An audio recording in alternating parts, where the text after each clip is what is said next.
É com muito prazer que eu te convido a conhecer o Juridicamente Falando. É um programa elaborado pensando não só no advogado, mas também no cidadão comum. Trazer, desmistificar muitos direitos.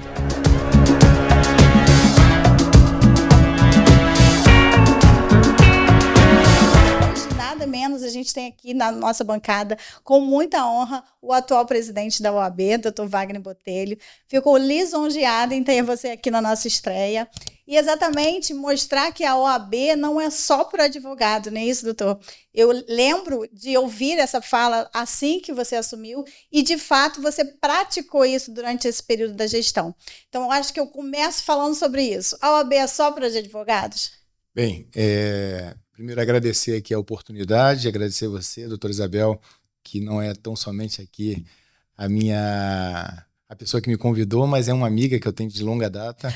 Deixa eu fazer um parênteses aqui. Gente, eu fui estagiária no escritório do Dr. Wagner. Foi o primeiro escritório, e primeiro e único, né? Que eu só estagiei no escritório dele e depois fui iniciar minha carreira de advogado. Então, assim, eu aprendi muito. E eu acho que esse papel aqui, quando eu falei que eu vou falar sobre direito, é o que a gente pode dividir, né? O que a gente compartilha. Por exemplo, vou falar algo que talvez você não se lembre, mas que marcou a minha vida. Um dia eu fiz uma petição para você, e aí quando você foi ler, a primeira coisa que você viu, que lá em cima eu tinha direcionado, em vez de eu escrever civil, eu tinha escrito civil. E você falou que o mais importante era a escrita. Eu nunca mais esqueci na minha vida isso. Hoje, os meus colaboradores, eles sabem o quanto eu sou chata. E na escrita, eu aprendi isso com você. Então, quer dizer, é um conhecimento que você compartilhou e que eu trouxe para a minha vida. Isso faz só uns 19 anos. Mas é isso, a vida é sobre o que a gente compartilha, né? Eu acho que crescer é compartilhar. Mas eu não lembro... Confesso que eu não lembro, mas eu tenho certeza que eu falei. Porque, de fato, eu acho que a nossa contribuição, né? Como eu não tive uma pessoa que pudesse me dar essa orientação, eu tenho muito prazer, não só você, mas vários colegas que passaram lá no escritório, eu tenho certeza que eu pude contribuir. E vocês também contribuíram comigo, né? Eu aprendo muito também. Eu sou hoje professor e eu sei que eu aprendo muito com os alunos. Aí a gente tem aquele pensamento, né, que o professor vai lá para ensinar, mas o professor com certeza também aprende nesse momento. Mas, de qualquer forma... O Dr. Wagner, né, para quem não sabe, é mestre em processo civil e também professor da universidade que nós temos aqui em Duque de Caxias, que é o Unigran Rio, e com certeza conseguiu mudar um pouco o jeito que era um tanto quanto, né, incisivo assim, ó. Hoje a gente já consegue ver sorrindo, né? Eu acho que isso tem até um nome, né? Que tem uma menininha nessa história aí, né? Que trouxe esse sorriso. Acho que ela veio na hora certa. Até nós tivemos hoje um convidado falando que eu falei sobre pais de menina, né?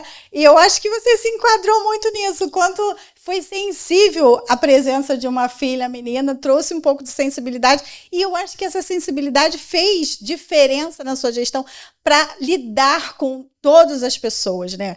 Eu aqui teço os meus elogios porque realmente eu participei. E digo que esteve aberta a todos.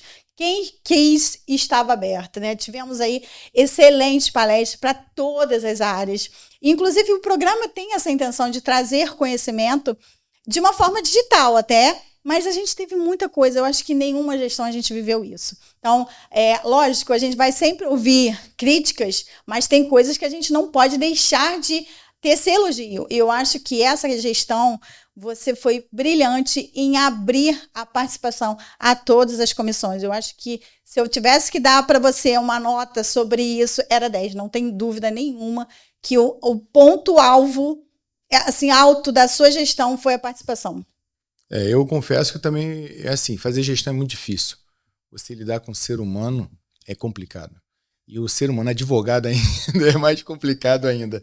Então, quando você propõe uma gestão participativa e apresenta aos colegas que isso aí não é uma vitrine para o presidente, mas uma participação dos colegas advogados, e eles aceitaram esse desafio. Eu confesso que eu acho que é a maior...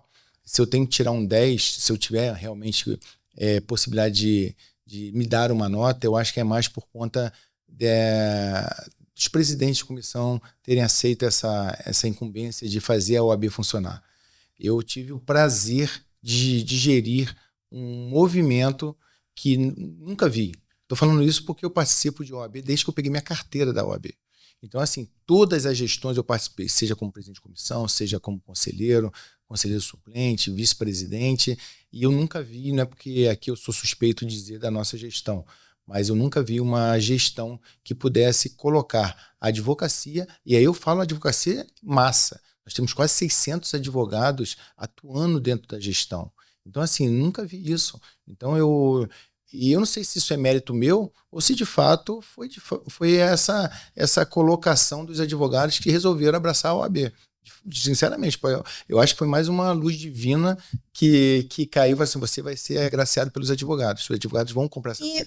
Existe sempre o ponto crítico, né, de tudo, e essa função que você soube delegar, que você soube partilhar, inclusive, que desde o início, né, eu participei de algumas comissões, atualmente estou na Comissão de Direito do Consumidor, mas estive em outras, e você sempre que nos desempossava, você sempre falou sobre isso, né? A previsão é de a cada 6 meses a gente mudar, e não era uma crítica de que o trabalho não funcionou, e sim de dar oportunidade para outros advogados. Mas a gente sabe que ser humano nem sempre encara dessa forma, né? Sentiu melindrado, mas por que me tirou? Como é que foi para você lidar com isso? Assim, na verdade a gente vai aprendendo, seja com o seu erro ou com o erro dos outros. O que eu via nas gestões anteriores é que os presidentes de comissão, em regra, tá? Não estou falando de todos, mas em regra eram pessoas que tinham uma certa afinidade com o presidente da subseção. E pior, essas pessoas, um grupinho de 6 a 10, se perpetuavam nas comissões e as pessoas que queriam participar se sentiam um pouco sem prestígio. E isso eu aprendi. Eu falei assim, eu não posso fazer desse jeito. Se eu quero realmente com que os advogados participem, eu tenho que oxigenar isso, porque é cansativo, porque o presidente de comissão não ganha nada. Então é natural esse desgaste, esse cansaço. Ele coloca o gás todo, mas depois deu espaço. E é isso que eu tentei fazer, já sabendo que realmente era um momento em que ele poderia ali, naquele momento ali, uma troca, né? Ele doa o tempo dele à OAB e, ao mesmo tempo, ele tem o prestígio do espaço e, sem nenhum tipo de hipocrisia e demagogia, é normal também que ele tenha a visibilidade que ele talvez queira alcançar ali naquele espaço. É normal, pelo menos eu vejo assim. Então, quando eu decidi fazer com que, primeiro, eu não deixei chegar ao final do ano para dizer que ia sair. Eu já falei no começo do ano, vocês vão ficar, deem o máximo, eu quero o resultado e para ano que vem vocês vão sair para poder dar oportunidade para outras pessoas. Eu acho que essa oxigenação, essa mudança, essa democratização do espaço foi um ganho muito grande para a gente. Porque é o que você falou, eu não tenho condições de imaginar um advogado chateado quando a regra do jogo já está estabelecida desde o começo. A pessoa sabia que ia ficar 1 ano, ia dar o máximo, ia ter a visibilidade, ia proporcionar aos advogados o curso ou as palestras que ele, presidente da comissão, teve total liberdade, que eu também não me meti nisso, porque eu acho que também, se eu confio na pessoa, ela é especialista, ela tem que tocar o barco. E não precisava nem perguntar para mim. Eu ia, às vezes, no primeiro ano, que nós focamos realmente na qualificação, que foi onde você está dizendo que nós tivemos quase 200 palestras num ano. Eu fui quase em todas, eu faltei 2 palestras. Eu vivi na OAB, porque era uma palestra quase todo dia na OAB. E o quanto você aprendeu com tudo isso, né? Mas você sempre aprende. E, sinceramente, eu gosto muito de aprender. Eu tenho matérias ali, assuntos que eu nunca tinha ouvido. E eu ficava olhando assim, caramba, que legal. Acho que o advogado que achar que já sabe... Não. É outra coisa também que eu acho que é uma marca da nossa gestão. É mostrar para os jovens advogados que é necessária a especialização. Que é necessário, não adianta pegar só a carteira. O advogado, o jovem, né, que pega, não jovem não, estou falando assim de maneira geral, que ainda não entendeu que pegar a carteira e não se especializar, não se aprofundar no estudo eternamente, ele está fadado a ser um pedinte e, infelizmente, está fadado, inclusive, a não ter mais o gosto de ser advogado, porque o resultado dificilmente aparecerá. Então, assim, eu vejo isso claramente. Eu vejo quando os advogados eles se especializam. Engraçado que a primeira percepção é a seguinte: pô, mas se eu não fizer aquilo, eu vou perder. É o contrário, quando você começa. Lógico que você tem coisas que você não pode abrir mão, mas você tem que mostrar que você tem um foco. E esse foco vai fazer você ter autoridade naquele assunto. E quando você tem autoridade no assunto, as coisas vão aparecendo, os próprios amigos vão indicando você. E você Começa vira a ser notório, né? Começa a virar referência. E pior, você vai ter um respeito, não tão somente dos advogados e do teu cliente, você vai ter um respeito do juiz, né, que está julgando a tua causa, e ele vai sentir que você conhece a matéria. Assim, a gente tenta passar isso para os jovens advogados hoje. Não adianta só pegar a carteira e achar que aquilo ali é o suficiente. É eternamente estudar. Então, assim, hoje, eu vou abrir uma particularidade que talvez você não saiba. Hoje eu sou professor porque eu exijo estudo. Para ser professor, eu preciso estudar. O meu dia a dia não me permite mais eu ter um tempo de 2 horas para estudo, infelizmente. Mas eu ser professor me exige. E aí, nisso, eu paro lá. Toda sexta-feira eu não faço nada. Eu fico de 11 horas da manhã até as 5 vendo decisões do STJ, STF, para eu me atualizar, para eu poder dar uma aula decente. Até porque você lidar com o jovem, ele vem fomentado, né, de informações e ele vai te bombardear dessas informações. Tem muitos alunos assim. E tu sente que você tem um aluno ou outro que fala assim, ele está perguntando só para te pegar. Porque ele quer saber se você está atualizado. Exatamente. Mas assim, eu entendo e tem que estar preparado mesmo que eu tenha esse tipo de aluno. Mas não por conta dele ser acaba maldoso. Sendo um desafio, né? Não por ele ser maldoso, porque realmente eu tenho que estar preparado. Eu cansei, e aí vem aquela questão, a gente aprende com o erro dos outros. Eu lembro de professores que eu falei, eu nunca quero ser um professor igual a esse. Eu não quero ser esse professor. Eu sou muito exigente comigo. Eu quero ser um bom... E, sinceramente, assim, eu sou suspeito de dizer, mas dificilmente você vai pegar um aluno que vai falar que eu sou um professor ruim. Porque eu me dedico muito, eu estudo, a didática, eu sei como tem que ser, eu me preparo para a aula. E eu já peguei professores que a gente perguntava, você com certeza também pegou, doutor, tá na lei. Ele não respondia a situação porque ele não conhecia. A conclusão que eu chegou, ele não sabia a resposta. Então ele te causa um ambiente de constrangimento para que você não pergunte mais. E esse é o tipo de aluno que a gente acaba tendo na faculdade. Então o professor, eu acho que ele tem que ter a humildade de falar assim, eu não sei isso não, mas semana que vem eu vou trazer. E lógico, o estudo faz com que você elimine esse tipo de situação, porque você, em regra, o aluno espera de você a resposta na ponta da língua, né? Você falou aí sobre os presidentes de comissões, a sua dedicação, dedicação individual, e citou que eles não têm remuneração. Então, vou fazer uma pergunta que todo mundo quer saber. E o presidente da OAB ganha? É trabalho. Não tem remuneração? Não tem remuneração. Então, hoje, todos os cargos de diretoria, ninguém ganha nada? Não, remuneração nenhuma. Zero. E o que te alimenta, te fomenta, te estimula a hoje, inclusive, ser candidato à reeleição? Então, vamos por 2 pontos. Primeiro que eu tenho uma veia social muito grande. Eu acho que as pessoas elas não têm que pensar só nela. Eu acho que a gente tem que ter um espaço na vida para você contribuir com outras pessoas. E aí serve isso aí para uma questão de humanitária, você ir, de repente, numa igreja ajudar, quando você vem para a tua classe profissional, você se pergunta, a OAB ela funciona sozinha? A OAB ela precisa de advogados para que, de fato, a nossa instituição tenha realmente representatividade e força? A resposta é óbvia. Se os advogados não abraçarem a instituição, a OAB é simplesmente uma estrutura, como eu sempre falo, uma estrutura de alvenaria. A advocacia, quando ela entender, e está entendendo, esse que é o ponto. Essa gestão marcou uma história. É o contribuir, né? Contribuir. Eu acho que os advogados, e aí tem uma questão também. Nós entendemos, nós enxergamos que a jovem advocacia ela está vocacionada para estar ali dentro. Bastava um estímulo. A advocacia mais experiente, ela criou, às vezes até por conta de uma estrutura financeira já próspera, ela falou assim, eu não preciso de OAB para nada não. E ela se afasta e critica. É lógico que nós temos exceções, mas, em regra, quem hoje está movimentando a OAB é a jovem advocacia.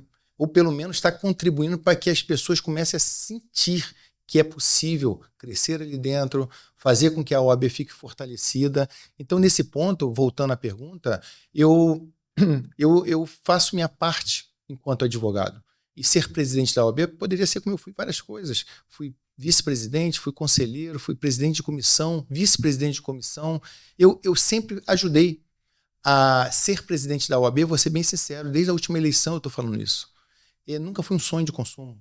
Ser presidente da OAB, na minha condição, 52 anos, já, graças a Deus, alicerçado, hoje a OAB representa mais um fardo de coração. Aqui eu não falo aqui para sensibilizar, não, mais um fardo do que realmente uma coisa de prospectar o meu nome. Agora vem a reeleição.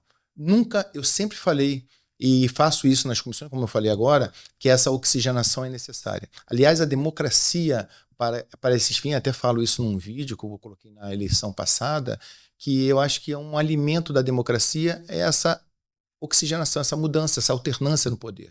E eu penso ainda assim. Só que, né, na gestão passada, nós criamos um movimento dentro da gestão, são 3 anos. E as pessoas vão se apresentando naturalmente em uma sucessão. E quando eu imaginei 2 pessoas ali que pudessem me suceder, eu saí para concorrer à eleição de vereador e na volta eu já estava pronto para poder escolher essas pessoas, né? Porque tem que ser a hora certa também. E aí, quando eu fui surpreendido pelos 2, um por conta de uma maternidade, falou que quer ser mãe, ano que vem não quer ser presidente, por conta dessa estrutura pessoal, que ela quer ser, ela falou que não gostaria, e o outro, porque, de fato, quer estar fazendo mestrado e falou que ia prejudicar. Eu me coloquei numa situação, o que eu vou fazer agora? E aí recorri aos conselheiros, de maneira individualizada, todos eles apontaram que não tinha outra solução. E aí, aquilo que em tese era o meu pensamento, eu tive que ceder para um coletivo. Porque eu não, assim, de coração, e não querendo menosprezar, porque eu não sou assim. Eu faço uma campanha propositiva, faço uma campanha com proposta, eu não ataco ninguém. Eu discordo da forma que eles conduziram a gestão passada. E isso é o suficiente para eu dizer que eles não prestam em relação a um presidente de OAB. Então é nesse ponto.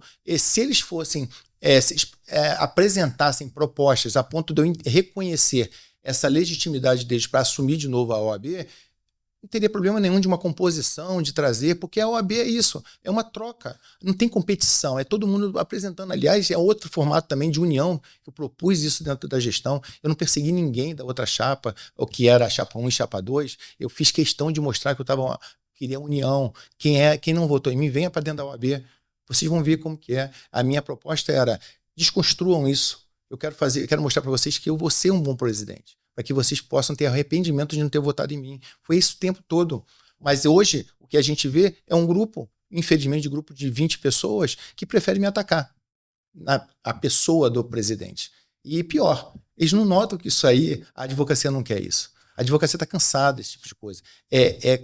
Fazer um comparativo e uma linha bem próxima de campanha de vereador de baixo nível, cara. De ficar tocando em assuntos que não tem nada a ver, que o advogado não quer saber.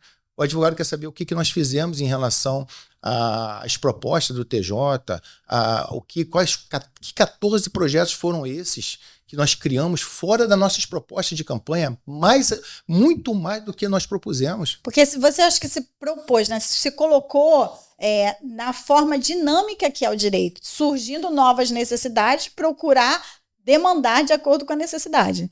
Eu acho que isso faz diferença em qualquer gestão, né? Seja de um escritório, seja de uma subseção, né? Você precisa estar aberto a reconhecer as dinâmicas conforme elas foram acontecendo. E se eu te perguntasse qual foi o teu maior desafio como presidente? Olha, eu confesso, quando a gente começa... Assim, eu já tinha muita experiência de OAB, né? E, naturalmente, eu já tinha algumas ideias da dificuldade que eu ia ter em algumas coisas. Em regra, o que a gente via, isso nas últimas 6 gestões aí, anteriores à nossa, a gente sempre via a OAB começando com um grupo, normalmente de diretoria, mais aquelas pessoas que ajudam na eleição, e no final fica o presidente sozinho. Os diretores abandonam, porque vê que aquilo dali não é só sacrifício. E aí o presidente tem que tocar o barco, que é o nome dele, acaba chega faltando 5 meses da gestão, sozinho mesmo, assinando papel lá, tentando fazer alguma coisa para oxigenar a OAB. Aí eu acho que a minha maior dificuldade era, assim, eu imaginava isso, entendeu? Como que eu vou fazer para chegar no final da gestão e isso não acontecer? E graças a Deus, A gente está desde o começo da gestão até o final, as comissões fazendo muito, e nós vamos terminar, se Deus quiser, essa gestão nesse ponto, sem nenhum tipo de problema. Eu não estou sozinho, eu estou com toda a equipe, pelo contrário. Muitos que não apoiavam a gente são nossos hoje, e a OAB eu posso ter o direito e o privilégio de falar assim, cara, se eu quiser hoje trocar mais 90 pessoas da presidência da comissão, eu tenho essas 90 pessoas. Então, assim, eu acho que... E fazer com que, aí, lógico, aí dentro desse contexto tem as subdificuldades, né? É fazer com que o advogado abraçasse até o final. E eu acho que a questão da oxigenação foi muito importante. Porque se eu tivesse com aquele mesmo grupo de 80 pessoas desde o começo, eu teria perdido já uns 40, e os outros que não entraram também estariam insatisfeitos. Quantas comissões tem na OAB? Hoje, se eu não me engano, tem 48 ou 50 comissões. Cada comissão tem presidente e vice, aí já tem 100. Você bota numa média de 10 pessoas por baixo, porque tem comissão que tem 100. Direito de família, direito penal e mais uma lá que explode de gente, tem quase 100 integrantes. Imagina só.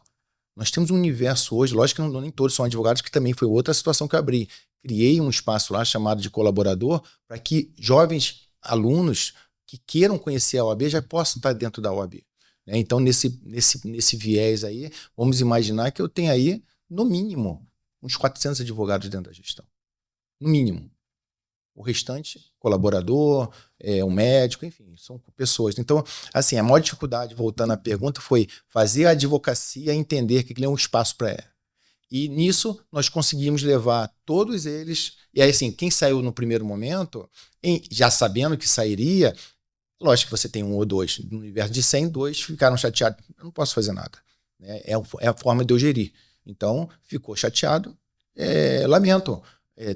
Tem 50 acreditando que seja a melhor forma, como eu acredito. Eu lamento, porque se ele quiser de novo o espaço, tem problema nenhum, conversa, e de repente a gente tem como contribuir de outra forma, porque na verdade é uma doação. Aqui eu não tenho condição. Outra preocupação também que eu tinha, eu falei, cara, não vou pagar nada a esse pessoal. Uma coisa é você é funcionário, meu, tu faz isso aí.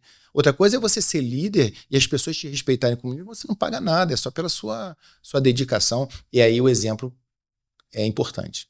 E aí nessa questão da exemplaridade, eu tentei mostrar que eu fui um cara atuante, um cara presente. E aí é o estímulo. Né? Eu acho que era o mínimo que eu podia fazer, porque já que eu não pagava ninguém e todo mundo tinha que abraçar porque eu cobrava resultado, eu tenho que estar presente, não é o mínimo, para que as pessoas possam falar assim, não, ele cobra, mas ele está lá. Eu acho que isso eu consegui passar. E esse parênteses que você fez aí, né, de colocar o colaborador, que exatamente por exemplo, tive a felicidade de encontrar uma pessoa que era atuante na igreja que eu participei quando morava em Caxias, e ela estava lá na comissão e muito feliz exatamente na comissão que tinha ação social, e que ela realmente é uma referência. E abrindo, então, a OAB para a sociedade civil. E aí, eu tive aqui hoje um entrevistado e a gente falou sobre a mediação, que inclusive foi uma inovação que teve na gestão. E ele usou a mediação para falar sobre alienação parental, e ficou uma dúvida, aproveitando que eu estou aqui com o presidente, eu vou fazer esse esclarecimento. O cidadão comum que está vivendo uma situação de, por exemplo, alienação parental, ele pode procurar a OAB para pedir uma mediação? Isso é possível? Então, é uma outra conquista da nossa gestão. Engraçado que eu falo assim e parece que isso é o que é dito nas outras subseções. As outras subseções, uma subseção do Paraná ligou para a gente para saber como nós criamos essa Câmara de Mediação. A Câmara de Mediação, dentro da OAB, é a única do Brasil, em Duque de Caxias. E mais, isso aí dá um retorno financeiro para a OAB. Porque hoje, por exemplo, a doutora Leila, na verdade, como eu falei, eu só levo a fama. Quem trabalha mesmo é a presidente da comissão. Ela que tinha a ideia. E eu abracei, falei, você vai. E ela tinha falado para mim que na gestão passada ela não teve essa abertura, não brecaram ela, acharam que não era importante, e eu dei essa autorização para ela. E quando ela criou de uma forma que de fato nós não tínhamos um exemplo para avançar. Então foi tudo embrionário, ela começou realmente procurando aqui, conversando com o juiz, como é que isso seria ratificado na justiça, e nós criamos de uma forma que já está funcionando. Ela teve, se eu não me engano, nesse período que eu fiquei fora, ela colocou 70 processos de mediação. Isso, vamos imaginar que custa 300, 500 reais. 70 reais ou 100 reais é da OAB. Então, assim, é uma forma de remuneração, é inteligente o processo. A OAB seccional, ela só tem para as questões de processos disciplinares. Ela não tem essa abertura para a sociedade. Então, a OAB de Duque de Caxias é a primeira a apresentar mais um projeto novo que está sendo copiado pelas outras subseções. Voltando à tua pergunta, a pessoa, uma empresa, por exemplo, que queira realmente, não sei se é essa a pergunta, queira realmente participar de uma câmara de mediação, é possível acessando a presidente da comissão e agendando uma audiência, né, que eles fazem lá, toda aquela sistemática que a mediação exige, né, uma mesa redonda, toda aquela conversa para tentar resolver ali, compor, e isso tem força de sentença, porque isso é homologado. Então, hoje, a sociedade, caso ela queira realmente estabelecer um ajuste, seja patrão com empregado, seja, enfim, tem toda uma dinâmica aí que é possível, pode fazer essa mediação lá pela OAB. Uma outra dúvida que é muito comum é a pessoa que não tem advogado, se ela chegar na OAB, ela tem atendimento? Isso é possível? Tem essa previsão ou não? Não, o que a gente consegue, porque na verdade é a nossa profissão, a gente vive disso. A Defensoria Pública é para isso. A OAB ali, as comissões, às vezes, elas prestam serviços solidários, às vezes um evento na praça, porque isso é a forma também da gente contribuir com a sociedade, porque por mais que a gente, mas é orientação só. A gente faz orientação, mas em situações muito esporádicas. É lógico que se tiver uma pessoa querendo uma informação e a comissão estiver estabelecida lá, eu acredito que o presidente vai dar uma orientação e vai direcionar para a Defensoria Pública. Entendeu? Mais ou menos nesse sentido. Você já falou para mim em relação ao que te motivou a dar continuidade a isso, que exatamente se viu numa situação de dar continuidade ao trabalho e efetivamente não ter um sucessor naquele exato momento. E aí eu sigo. Como escolher uma diretoria? Como que funciona enxergar esses pares dentro de um perfil? Como funciona isso? Como que fala? Isso eu falo já para os advogados. Quem não foi escolhido, por que não se sentiu ofendido? Na verdade, o que acontece? Hoje nós temos um viés muito politizado na OAB, né? Assim, em termos de você tentar ajustar aqui, fazer com que você ganhe o voto das mulheres, e tudo isso aí é dentro de um contexto. Para ser bem verdadeiro, é mais ou menos numa construção de meritocracia com você ajuste social. Ou seja, hoje existe um movimento muito forte e louvável, acho que do movimento negro, né?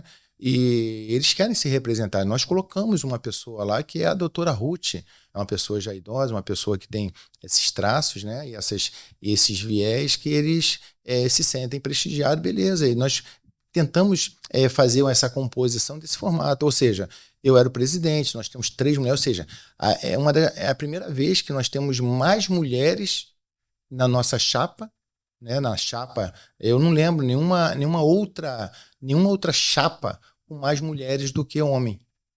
Hoje, nessa próxima agora, nós vamos ter 3 mulheres e 2 homens.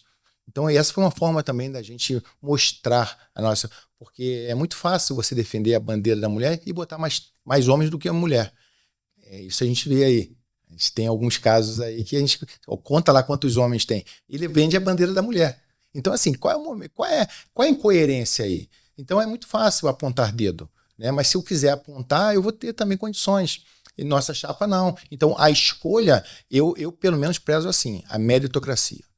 Quem de fato trabalhou? Por exemplo, não sei se eu posso falar, mas a forma que a Leila, que está vindo agora na nossa chapa, não teve uma... Quer dizer, não vou falar isso porque ela... De 100 palestras, ela deve ter faltado umas 5. Foi uma pessoa atuante, uma pessoa que está mostrando que quer. Ela quer trabalhar para a OAB. Eu não posso, em detrimento de uma pessoa dessa que quer, botar um amigo. O amigo não serve para essa hora. É político, o cara tem um viés aqui, pode ser dessa forma. Mas é muito difícil escolher, porque, de fato, como você falou, a gente sempre desagrada. Quando você tem uma chapa de 200 diretores, é fácil você atender. Mas quando você tem uma chapa de 5 diretores, naturalmente você às vezes já tem um compromisso falado lá atrás. Então, aí você tem um compromisso lá atrás, mas a pessoa não retribuiu em termos de trabalho, você tem que tirar a pessoa. Isso desgasta, é natural, mas esse é o papel do líder. E tem que justificar, para que a pessoa, pelo menos ela pode ficar chateada, mas ela entendeu. Né? Entendeu o recado. Ou o recado já estava dado e ele também preferiu arriscar. É assim que a gente escolhe diretoria. Eu, pelo menos, fiz essa forma. Nós temos uma diretoria que tem 5 pessoas, né? Mas quantos conselheiros? Assim, é proporcional a cada subseção, né? Em Duque de Caxias, nós temos 55, se eu não me engano. 50 e mais 5 diretores. E o que depende do conselho? Como é que funciona isso? Então, a OAB ela é uma estrutura muito engessada para esse tipo de... No Brasil todo. Todas as subseções têm. A diretoria, na verdade, o conselho, na verdade, ele inclui a diretoria. A diretoria faz parte do conselho. Então, são 5 diretores que fazem parte de um conselho, em que esses conselhos têm o conselheiro efetivo e o conselheiro suplente. Né? E, na verdade, quem toca, executa, é a diretoria. Mas a gente deve satisfação de como está sendo direcionada a gestão, porque o conselheiro, o nome já falei, é dar conselho, é estar contribuindo com o andamento da OAB. E eu tive muita dificuldade, inclusive no primeiro momento, naquela primeira que nós ganhamos, e que hoje nós fazemos parte dessa gestão, como a decisão de ser candidato foi muito em cima, nós acabamos, não escolhemos. Na verdade, as pessoas foram se colocando na condição e muitos nem sabiam o que iam fazer lá.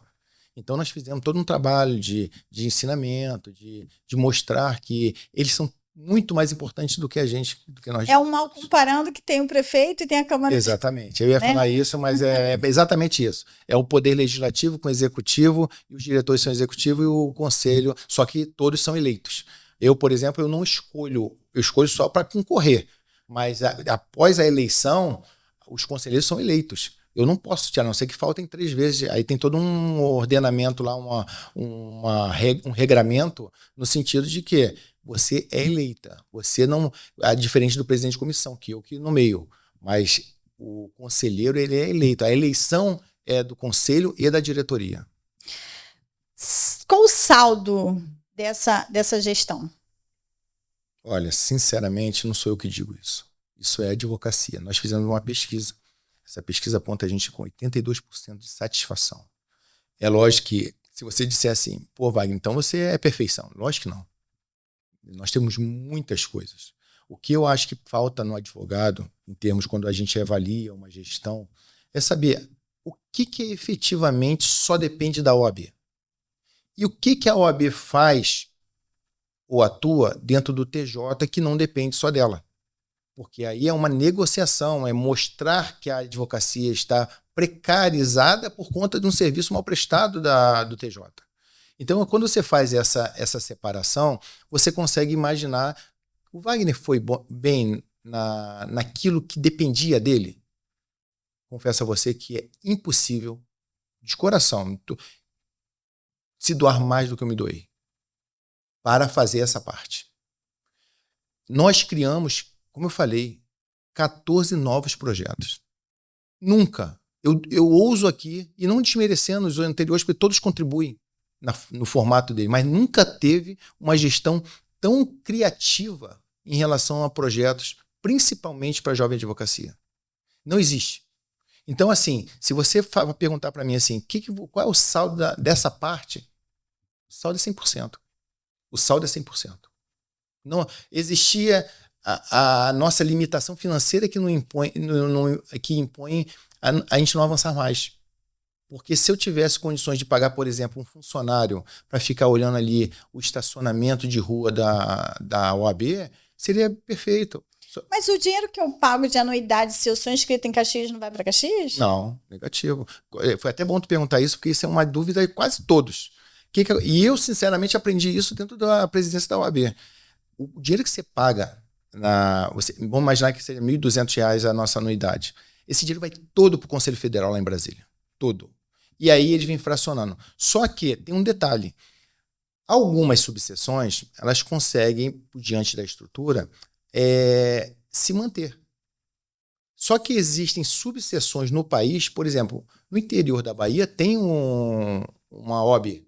Só que ali são 10 advogados que têm toda uma estrutura como tem em Caxias. E lá, a OAB tem que bancar. A gente paga para aquilo funcionar. É tipo é um mútuo, né? Ou seja, a OAB lá, ela tem uma análise totalmente do Brasil, e aí daqui, o divide para todas as subseções. Quando vem para as seccionais, ou vai a parte para o Rio, para Rio Grande do Norte, tal, e vem todo o desenho. Aí o que acontece? Chega na seccional do Rio de Janeiro, que é o que nos interessa, aquilo que você pagou 1.200, vem, vamos imaginar, 600. Só que a seccional também tem despesa. E aí, o que ela tem que fazer? Banca a despesa dela do prédio lá, que é grande, e aí o restante, quantas subseções? Tem 62. E aí divide também de acordo com... Sabe quanto que a gente recebe? R$6.000 por mês. Então, de 1.200... Ou seja, 6 advogados. 6 advogados. A gente tem 600. Exatamente. Se nós temos aqui... Hoje nós temos 3.000 advogados. A gente recebe por mês referente ao que 6 pagam. Então, só para você entender que a nossa subseção... A nossa não, de maneira geral, uma subseção...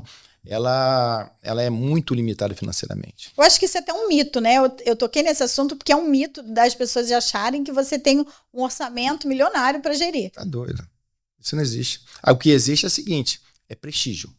Por exemplo, isso acontece inclusive nas reuniões de presidente de OAB, eles perguntam, Wagner, aí fala do Luciano Bando, do presidente da seccional, né? Assim, você com certeza está te repassando dinheiro. Você está fazendo muita coisa, como se tudo isso que nós fizemos tivesse envolvido dinheiro. E aí é onde eu falo sobre o prestígio.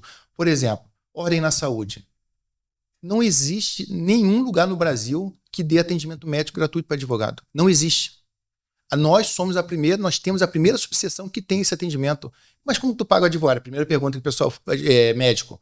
Que isso é o que os presidentes me perguntam. Eu falei, não pago. Nós temos uma advogada que o marido dela é médico e ela se coloca à disposição uma semana do mês para poder atender os advogados. Mas ele faz de graça? Faz de graça. E o outro? O outro é um amigo nosso de futebol, é urologista, ele também fica um mês, uma semana lá com a gente e as pessoas não conseguem entender como é que a gente faz isso. Mas é prestígio, é relacionamento. E aí as pessoas não conseguem entender que gestão também é fazer acontecer sem dinheiro. Né? Então, são essas coisas que a pessoa pensa assim, nossa, o Wagner deu uma alavancada. Mas aí vem a questão também, vem um reflexo contrário. Quando a pessoa começa a notar que a gestão é séria e que está realizando, a advocacia está toda ali, as empresas também começam a se interessar de estar se atraindo com a marca OAB. Porque eu acho que isso foi um avanço também, que você conseguiu várias parcerias. Sicredi, aqui tem até o Matias, assim, não tinha isso. É isso que assim, é muito interessante, porque parece que a gente está falando só de uma maneira... Mas quem está participando sempre está vendo isso.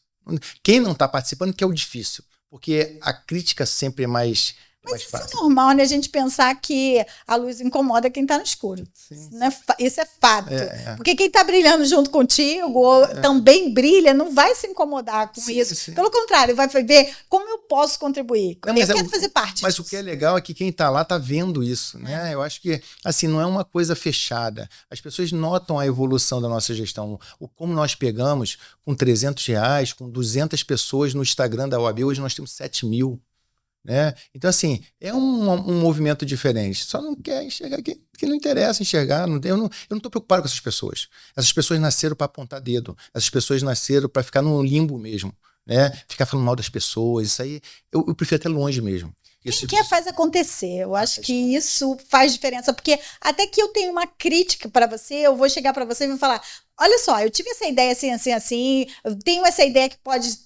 desenvolver isso, porque quando você acha ruim, você também tem que dizer o que poderia fazer para melhorar, né? Sim. E aí, nessa questão do que pode melhorar, o que você acha que dá para melhorar? Olha, eu quero muito, muito atuar dentro dessa nova gestão, caso a gente realmente mereça, né, pelo crivo dos advogados, é uma atuação muito mais enérgica no TJ. Eu não sei se você sabe, eu fui ameaçado por um juiz por conta da minha atuação, de exigir a presença dele no fórum e mais, obrigá-lo a atender advogados. eu fui ameaçado de processo, não sei se eu vou receber a citação, porque ele ameaçou, né? Inclusive ele contratou o advogado, não vou falar o nome, porque ele contratou um advogado que acabou eu sabendo que ele vai me processar, porque já contratou o advogado. E eu não tenho receio nenhum de fazer isso. Sabe por quê? Porque não é nada pessoal. Isso é institucional. E mais, assim, são as coisas muito... Assim, eu acho muito legal porque nós fizemos uma coisa muito certa. Eu não fui como Wagner, eu não fui como presidente, eu fui com uma pesquisa da advocacia. Eu tive esse cuidado. Eu fiz, antes de ir lá neles, né, nos advogados, nos juízes, eu fui com uma pesquisa, eu fiz uma pesquisa com quase 300 advogados. O que você acha do juiz da primeira vara civil, da segunda, da terceira, da quarta, da quinta, da sexta, do primeiro juizado? O que você acha do cartório? Resumindo, os advogados falaram, olha, esse juiz da tal vara não atende advogado. O outro, olha, ele não está nunca dentro do gabinete. E isso eu levei. E apresentei. Isso é a advocacia falando. E aí, todos parabenizaram pelo trabalho, porque aquilo dali é um resumo da prestação jurisdicional dele. É um dado estatístico, né? Não é uma fala solta. Todos parabenizaram, inclusive o próprio diretor do NUR, que usou a nossa pesquisa para levar numa reunião com os juízes, falando sobre o que a advocacia entendia. Aí cada um faz o seu filtro. O que pode melhorar, o que não pode, ou vai ignorar. Enfim, nós fizemos a nossa parte. Aí, nesse ponto, nós levamos para um juiz que o juiz não gostou. Falou que aquilo dali não representava nada para ele, que tinha as estatísticas do CNJ que era suficiente para ele.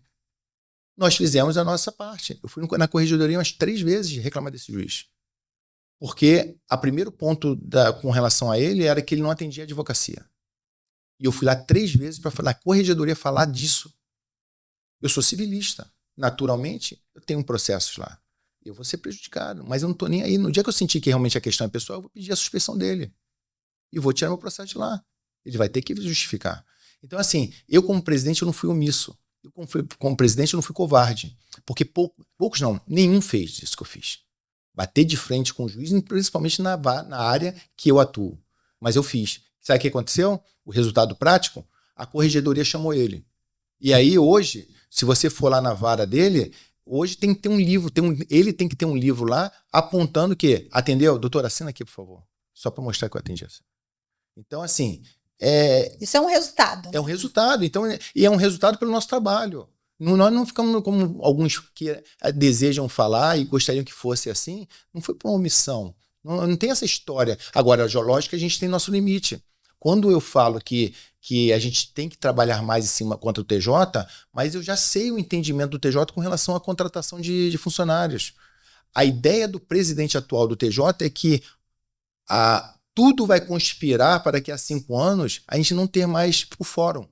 Não vai ter mais vara. A tua distribuição de processo não vai cair na terceira vara civil. Não vai existir mais isso. Isso vai para uma nuvem, que vai ter juiz, desembargador, e você vai ficar falando com a internet.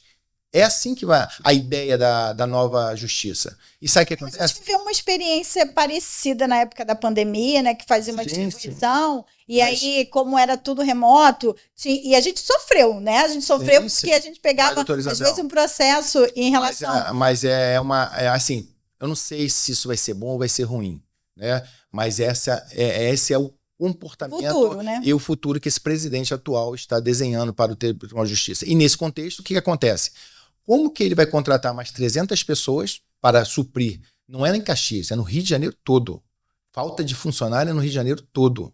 Como que ele vai contratar mais 300, 500 pessoas se o futuro exige demissão desses que estão aí? E aí vem a pergunta. E aí também a pergunta da OAB. E aí? Daqui até 10 anos, a gente vive como? Com essa justiça precária?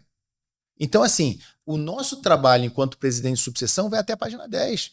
A partir daí já começa seccional, começa Conselho Federal para discutir uma coisa muito maior, né? Então, assim, até uma ignorância dos advogados. Falou assim, hoje mesmo, fui visitar, a menina falou assim, doutor, mas tem que ver a questão da anuidade.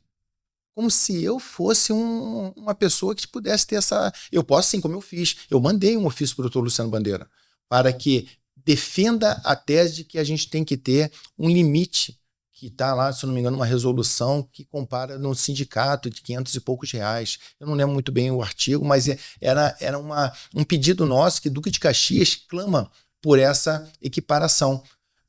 É isso que eu posso fazer.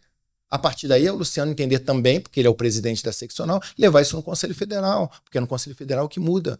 Isso é até uma dúvida que as pessoas ficam, porque aonde eu reclamo que a anuidade está cara? É no Conselho Federal. É lá que muda tudo. Qualquer coisa, é exame de ordem, é anuidade, é o nosso estatuto, isso só é mudado lá dentro do Conselho Federal. Agora, é lógico que existem agora os movimentos, não vou falar politiqueiros, né? Mas existem situações que algumas seccionais estão desenhando a possibilidade de diminuir a anuidade, né? E aí realmente Conselho Federal e a seccional também pode, de acordo com a matemática deles, isso pode ser relativizado e diminuído. Mas, em regra, vem muito do dedo do Conselho Federal, mas a seccional também pode rediscutir isso. Tanto é que tem lugares que você tem uma anuidade menor, né? Para a próxima gestão, caso o doutor ganhe, qual é a principal inovação? Olha, eu confesso que eu me surpreendi muito com essa nossa gestão. Porque quando a gente está fazendo o desenho das propostas, às vezes você não tem muita criatividade para... Foi o nosso caso. Nós apresentamos, se eu não me engano, umas 10 ou 13 propostas naquela época, na eleição. E apareceram 15 dentro da gestão, que eu falei assim, caramba, como que eu não tive essa ideia antes? E pior, eu atuando... E pior, não fui eu vendo de ninguém copiando, não. Isso foi criado em Caxias, como Ordem na Saúde, como a Câmara de Mediação. Essas coisas, normalmente elas aparecem diante da necessidade e da oportunidade. Eu não sei nem como, por exemplo, Ordem na Saúde. Eu sabia que eu queria fazer alguma coisa ligada à saúde. Porque na época de eleição, muitos advogados, por conta da pandemia, eles vieram falando, pô, você tem que arrumar alguma coisa, um plano de saúde pra gente aí de graça. Só que eles não conseguem entender que a gente ganha R$4.000 de... Mas aí vem o outro lado, reclama, mas não usufrui, né? Eu posso dizer, por experiência, que estive à frente dessa comissão e muitos dias aconteceram do médico estar lá, né, à disposição do advogado, e o advogado marcar. Exatamente. E não ter sensibilidade, entre aspas, porque não está pagando, né? De desmarcar, porque aí você tirou a vaga, a possibilidade de outra pessoa. Mas isso é ser humano, né? Mas assim, dentro desse contexto que eu fico muito tranquilo com relação a essa questão da ordem na saúde, porque o advogado ele não sabe a limitação da subseção. A gente oferece, por exemplo, eu estou recebendo uma crítica que, assim, eu estou muito triste com essa campanha, porque eu sinceramente acho que a oposição, eu acho muito legal ter oposição. A oposição é necessária, porque isso tira a gente de uma zona de conforto. Né? E eu acho que faz com que a gente também perceba a crítica. A crítica, às vezes, de fato, fala assim, pô, isso aqui eles têm razão. Só que eu só ouço discussões no âmbito pessoal. A gente não ouve proposta nenhuma deles. E pior, quando vem com alguma coisa é para apontar dedo, e pior, mentindo. Eles falaram sobre uma questão que nossa proposta lá na eleição passada era... O título era Enfermagem no TJ. Esse era o título, ou seja, ia tentar conversar com o Dr. Maxwell, o diretor, seja o que for, para colocar um enfermeiro lá, a gente achando que a gente ia receber uma OAB muito mais saudável financeiramente. Eu imaginei que a gente pudesse colocar como imaginamos a Ordem na Saúde. Não foi possível, o Dr. Maxwell não autorizou. Por quê? Como eu falei, entrei num local que eu não sou o presidente, existe uma direção. E aí, tudo que depende dessa composição, eu dependo da autorização do diretor. E não autorizou. O que nós fizemos? Nós trouxemos para dentro da OAB uma coisa muito mais pesada. Trouxemos médicos para a advocacia, em vez de levar enfermeiro para dentro do TJ, mas eles não conseguem reconhecer isso. Prefiro falar que a gente não fez a enfermagem no TJ. E desmerecem, nem fazem assim, por exemplo, não, mas eles fizeram a Ordem na Saúde. Então, sabe, que são coisas pequenas, são fake news, são mentiras, que eu fico vendo assim, e pior, já estou tendo retorno. Politicamente, as pessoas já estão notando isso, já estão notando que eles preferiram não falar propostas e me atacar pessoalmente.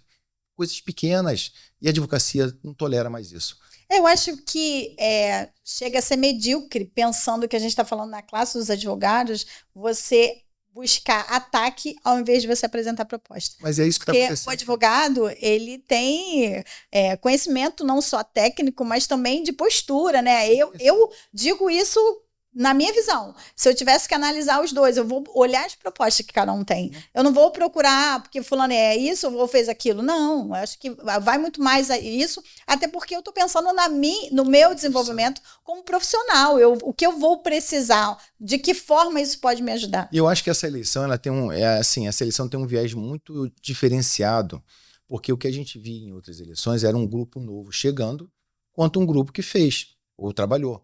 E aí você nunca sabia se de fato aquele grupo que estava se colocando numa condição de inovação, de realizadora, de realizador, encontra uma pessoa que já estava numa gestão que poderia mostrar as realizações. Normalmente era assim, um grupo novo contra um grupo que está fazendo.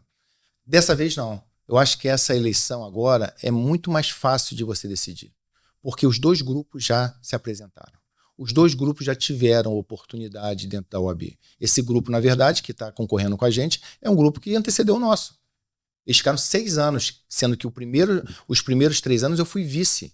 E no primeiro ano dessa gestão, eu trabalhei muito. Na verdade, eu não quero falar de mim, porque parece uma prepotência, mas quem participou sabe o quanto eu trabalhei nesse primeiro ano da gestão. Pelo contrário, foi o único ano que eles trabalharam, que nós realizamos muito nessa gestão. Os outros 2 anos começou um fiasco.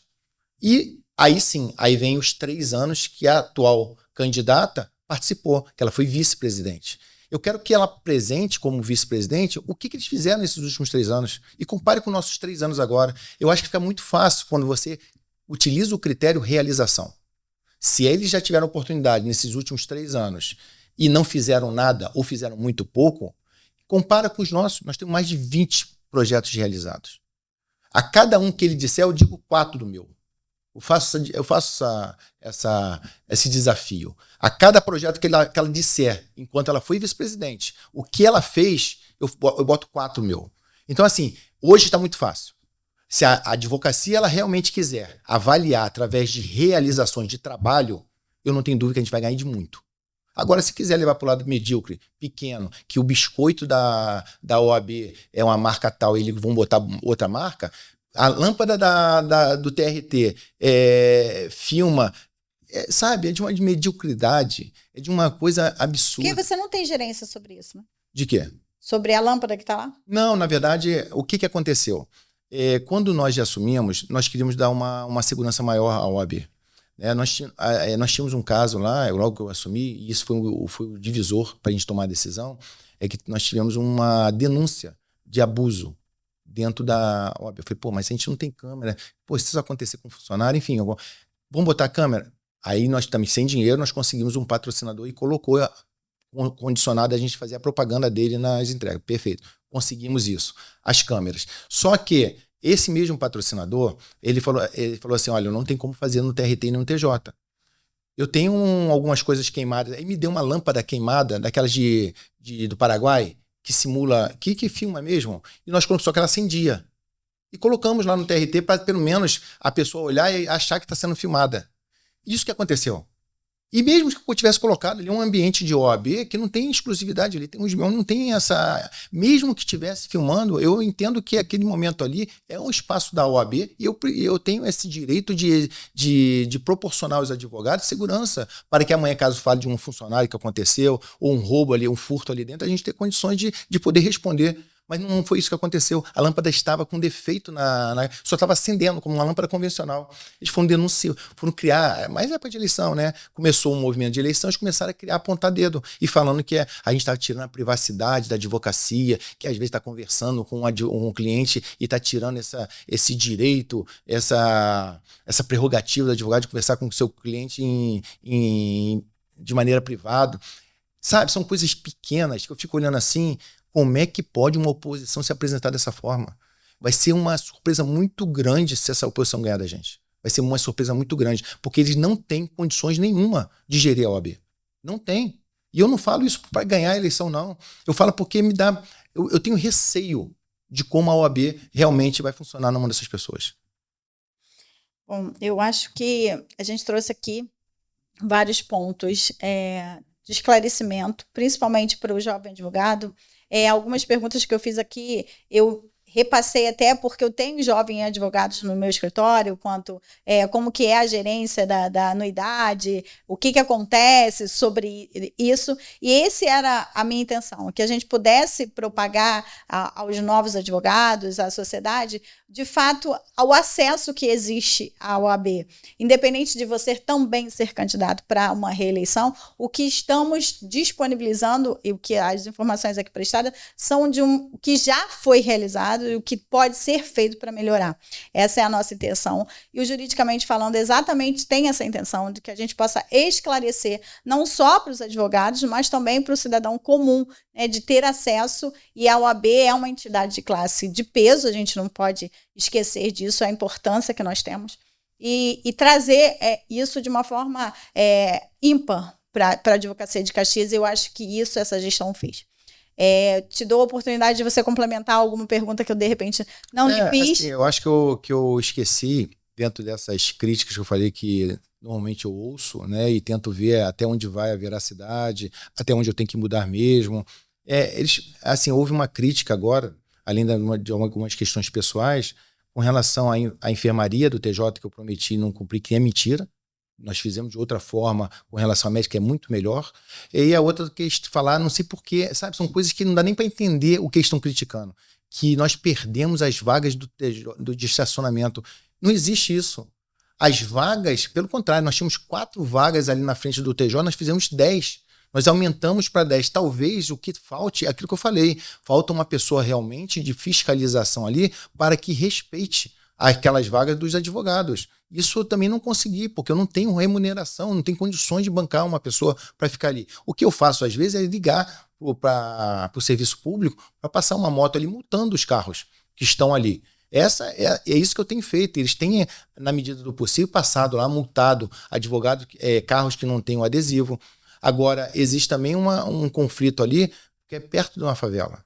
Né? E aqueles garotos ficam ali abordando, cobrando, o que já foge da minha... Isso é uma questão até de polícia, né? De chegar e cobrar, porque eu tenho minha limitação ali, eu não posso ficar 24 horas ali para saber se a pessoa... Eu já chamei a atenção de um garoto ali, por acaso eu morei ali perto, então eu tenho uma certa moral para conversar com aqueles garotos. Falei que eu não quero que cobre de advogado ali. E quem se sentir ameaçado, fala comigo, porque eu vou dar um jeito. Mas eu não tenho condições de ficar dentro da OAB, meu escritório, e ainda ficar fiscalizando o carro lá na frente. Isso é um trabalho que a gente tem que fazer de maneira a melhorar a nossa remuneração, nosso repasse, para que a gente possa colocar uma pessoa que de fato possa dar fazer essa fiscalização no espaço que é estacionamento. Mas é mentira quando fala que nós perdemos as vagas da OAB. Pelo contrário, aumentamos de 4 para 10. Bem, dito que já que você me deu essa oportunidade, eu quero mais uma vez agradecer. Eu tenho muita tranquilidade. É muito bom quando você passa por uma gestão e fala assim, eu fiz o meu melhor. Isso eu durmo com a minha consciência super tranquila. E a minha vida é assim. Eu tento ser... Nem sempre é questão de vaidade, é questão de realmente você sentir que você mudou a vida das pessoas. Se você participa de um espaço em que esse espaço você consegue contribuir, principalmente quando essa contribuição também envolve a sua profissão, e você consegue contribuir, não de uma forma exemplar, mas de uma forma satisfatória para a classe, e a classe também reconhece, como eu falei, eu tenho uma oposição, eu sei que esse grupo, eu não faço sugestão para eles, porque eles nunca vão reconhecer, eu vou fazer para eles, mas receber o elogio, eu sei que eu não vou receber deles, porque essas pessoas, elas são pessoas, desculpa, mas fadadas a isso, ficar sempre assim, com essas picuinhas, em que pese eu ter chamado, inclusive, ela para compor a diretoria. Né? Porque a advocacia é todos, né? Então, mas assim... Até porque, passada a eleição, quem ganhar vai gerir para todos. Exatamente. Então, assim, eu tenho uma consciência tranquila. Se o nosso lema foi unir e realizar, eu participei junto com a advocacia de maneira exemplar. Esse slogan serviu claramente para exemplificar o que foi nossa gestão. Foi de união e de realização. Então eu vou tranquilo para segunda-feira que vem, para uma eleição, acreditando que a gente vai ganhar e não quero ganhar, e gostaria muito de não ganhar de maneira apertada. Eu quero de maneira exemplar, para mostrar que ataque pessoal serve para pessoas medíocres. e realizações servem para ser avaliadas pela advocacia. Eleição se ganha na urna e com propostas, não com ataque pessoal. Isso vocês têm que aprender. Só posso agradecer a sua presença aqui e convidar todos para assistir o podcast Juridicamente Falando. Como eu sempre digo, o direito é para todos e que o que não é ensinado ainda nas escolas é o Juridicamente Falando, que vai trazer para você aproximar o seu direito. E aqui hoje, com a presença do advogado muito conhecido em Duque de Caxias, que hoje é presidente da seção, mas que advoga há muito tempo no município, é justamente trazer um pouco de informação para o jovem advogado, né? Esse está mais voltado para o jovem advogado no sentido de que o que é feito com a anuidade, o que ele pode fazer, o que não pode, e justamente você reclamar até se for necessário, apontar o que pode ser melhorado, o que não pode, trazer as suas críticas.